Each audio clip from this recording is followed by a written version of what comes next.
Howdy folks, and welcome to the Hillbilly Kitchen. Today we're making chicken and biscuits.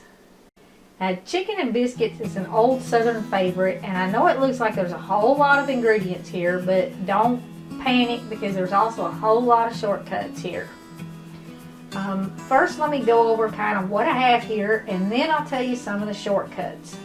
Okay, I have one batch of biscuits here, and this is just a batch of my regular biscuits. Now, you can use refrigerator biscuits or frozen biscuits if you would like, but I would not recommend the flaky biscuits for this recipe because the texture is not going to match at all.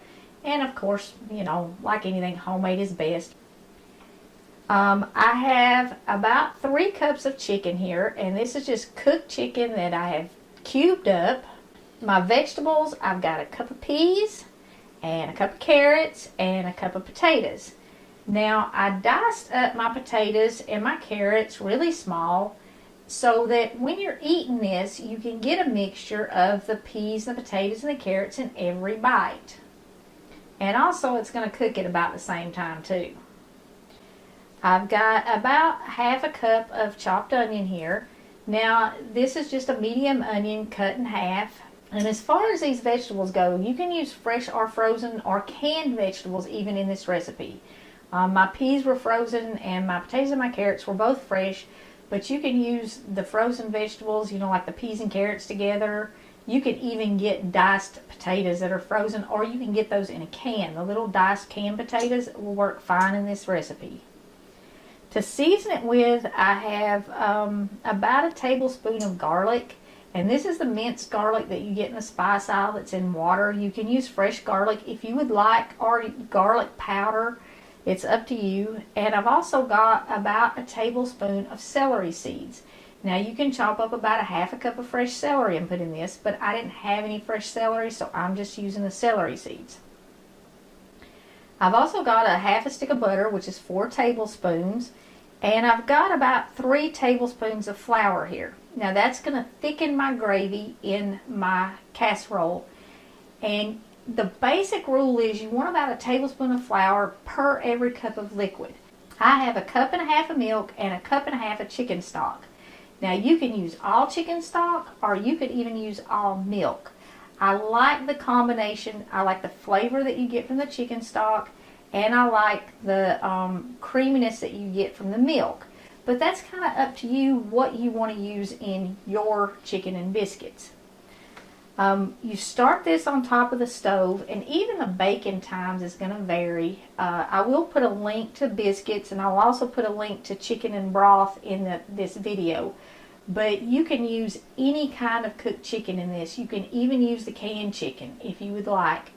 If you don't have any already cooked, you don't have any leftovers, you don't have any in the freezer, whatever, you can use any kind of chicken in this as long as it's cooked. So we're going to go over to the stove, and we're going to start our spices and our onions in a skillet with our butter.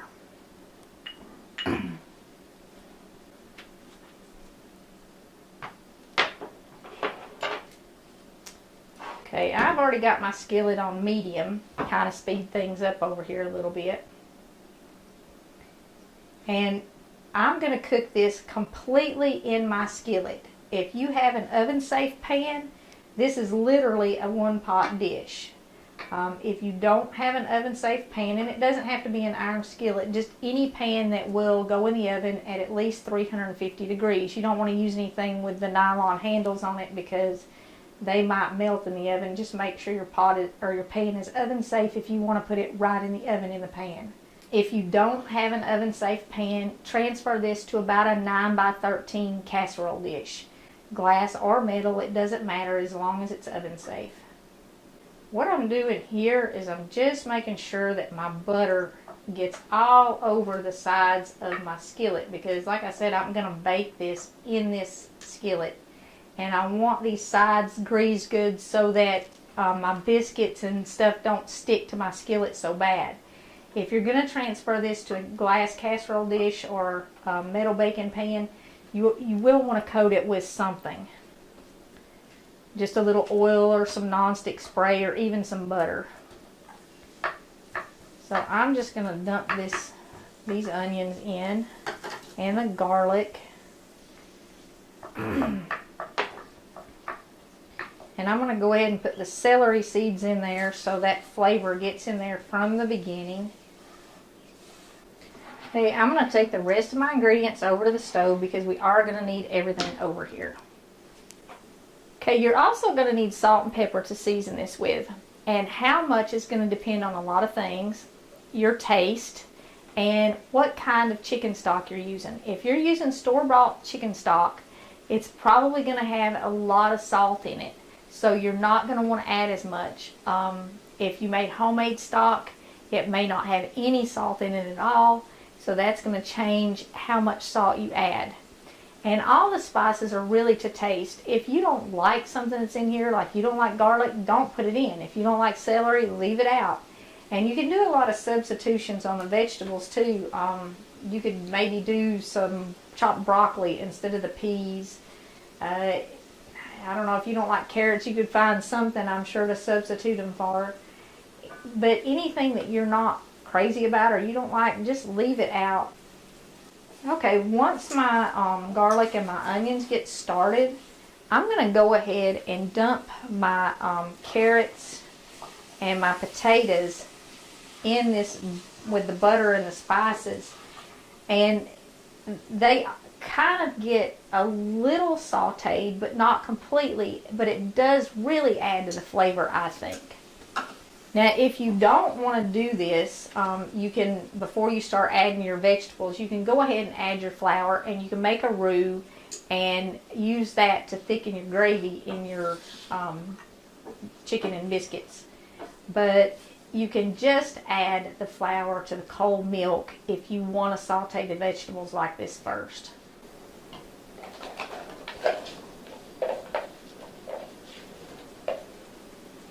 And in fact, I'm going to go ahead and add my flour to my milk right now, because that'll give it a chance to start dissolving in the milk, and it'll prevent me from having any lumps in my finished product.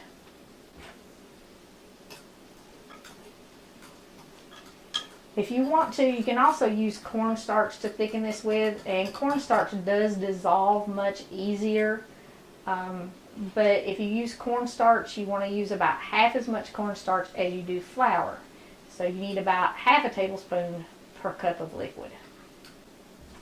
Now, when I started this, I said there's a lot of shortcuts you can take when you're making this, and there are a lot of shortcuts. Either the frozen or canned vegetables, the refrigerator biscuits, the canned chicken even. But there's also shortcuts in the cooking process. Now, I'm doing one of them. I'm going to mostly cook my vegetables on top of the stove, and then after I get my vegetables cooked, I'm going to make my gravy and put my biscuits on top and put it in the oven. And I'm only going to bake mine for about 30 to 45 minutes, just until my biscuits are brown. And it will take about 30 or 45 minutes because you're cooking it at 350, not 415 to 425, which is what you normally do biscuits. But also they're sitting on top of that pan full of gravy, so they're not going to cook quite as fast. If you wanted to make the roux with your flour and your onions and your spices, and then dump all your raw vegetables in it, and dump in your broth and your milk, and put your biscuits on top, you could put it in the oven at that point, cover it, and cook it for about 45 or 50 minutes, then uncover it and cook it for an additional 30 minutes to brown your biscuits.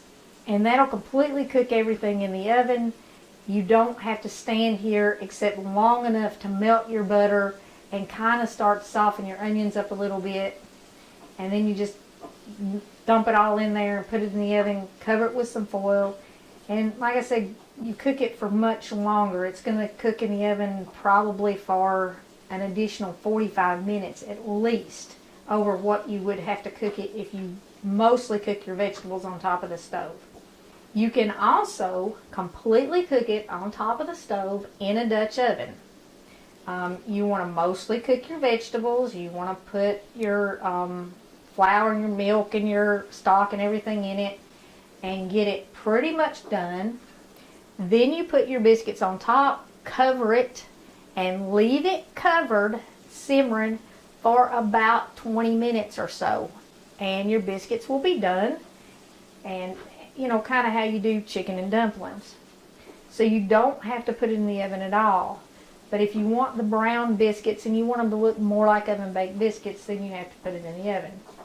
If you were making it in the summertime though and you didn't want to heat the kitchen up with the oven, you can cook it in a Dutch oven on top of the stove, and it's delicious. It doesn't change the flavor that much not having the biscuits browned.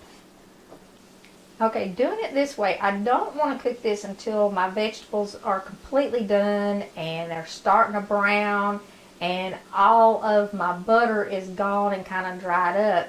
I just want to get them coated good with that butter so they have that butter flavor. And then I'm going to go ahead and add my broth. And I'm going to add my peas at this point. I'm going to let this simmer now until my potatoes and my carrots are tender, which won't take very long on top of the stove. And like I said, if you put it in the oven, it's going to take much longer. It's probably going to increase the cooking time 40 minutes total, I would say.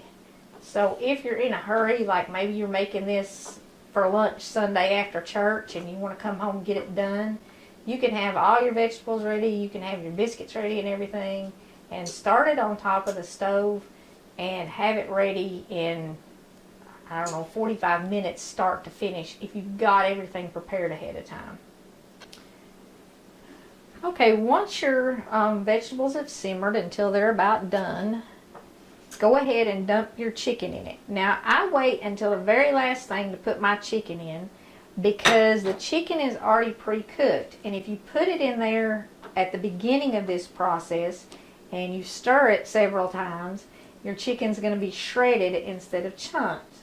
And I like having little chunks in there for the same reason I like having my carrots and my potatoes cut up in little chunks, so that I can get a bite of everything in every bite. I want a little chicken and a little bit of carrot and a little bit of peas, you know, everything all in one bite. So wait until everything is just about done and then put your chicken in. Okay, now I'm going to add my milk and my flour. I've already got my flour in here. And I might not be able to put all this in this pan, and that's okay. If you have a 9 by 13 pan, you're pretty much safe to go ahead and use it all because it will fit and you won't have any boiling over problems. You could also make this in a Dutch oven and you won't have any boiling over problems. If you just use your skillet, and I think this is a number 8 skillet, you might want to put something under it in the oven. And I'm going to keep this, because I'm doing it mostly on top of the stove, I'm going to keep stirring this until my gravy gets thick. And then I'm going to add my biscuits. A lot of folks ask about how something does with leftovers. This is okay leftover, but something to keep in mind is that in the leftovers, the biscuits tend to soak up the gravy and it's not as moist as it is the first day. I mean, I like the leftovers. Brett likes it better leftover because he doesn't like a lot of gravy in his. It's just kind of up to you. If you heat it in the microwave leftover, you do want to heat it on 50% power, because if you heat it on full power, it's going to turn your biscuits into rubber. But you can heat it in the oven or in a pan with a lid on top of the stove leftover. And I think it's really good leftover. But it's not going to have as much gravy in it when it's leftover. The recipe is pretty easy to cut in half though, and the one that I have in the oven that I'm getting ready to pull out here in a second to show you what it looks like when it's done is actually a recipe that I cut in half, and I made it in my smaller skillet. It's just me and Brett, so usually when I make it, I only make a half of a recipe. I don't usually do one this big for just me and him. So if you're cooking for just 1 or 2 people, you can cut it in half. Of course, if you're cooking for 12 or 13, like I used to do when my kids were all home, you might want to double it or triple it. That looks pretty good. I'm going to turn my stove eye off and add my biscuits. You do want to leave some room between your biscuits when you're putting them in here, because they're going to rise up and they'll touch each other before they're done. Might want to move it off the stove eye too before you start adding your biscuits.